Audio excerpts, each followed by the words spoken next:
আমি তোমাকে উদ্দেশ্য ছাড়া ভালোবাসিনি, তোমাকে একটা উদ্দেশ্য নিয়েই ভালোবেসেছি, আর আমার উদ্দেশ্যটা ছিল পূর্ণতা। তবে তোমার থেকে পেলাম দুঃখ ভরা জীবন, একাকিত্ব মন, হতাশগ্রস্ত আর শূন্যতা। তুমি ছিলে আমার খুব শখের, তাই তোমার থেকে একটু সুখ চাইতে গিয়েছিলাম। আফসোস তোমাকে ছাড়াই যতটুকু সুখে ছিলাম, আজ সেই সুখটাও হারালাম। তোমার মনের দুয়ারে এক মুঠো ভালোবাসার আবদার করতে গিয়েছিলাম, তবে তুমি আমাকে তাড়িয়ে দিলে। তুমি হয়তো নিজেও জানো না যে মানুষটা এত ভয়ঙ্করভাবে তোমাকে চাইলো, তুমি সেই মানুষটাকেই হারালে। তোমাকে চাইতে চাইতে হয়েছি আমি ধ্বংস। আমি ধ্বংস হয়ে আফসোস করতাম না যদি পেতাম তোমায়, আর তুমি হতে আমার জীবনের অংশ। জোর খাটিয়েও তোমাকে আপন করতে পারলাম না, তাই বিদায় দিয়ে সব কিছু মেনে নিলাম, আর তোমাকে অন্য কারো হয়ে যেতে দিলাম।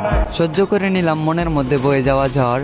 একদিন তুমি বুঝবে কি হারিয়েছ, আর বুঝবে সেদিন খুঁজবে ওই দিন, যেদিন আমার ঠিকানা হবে অন্ধকার কবর।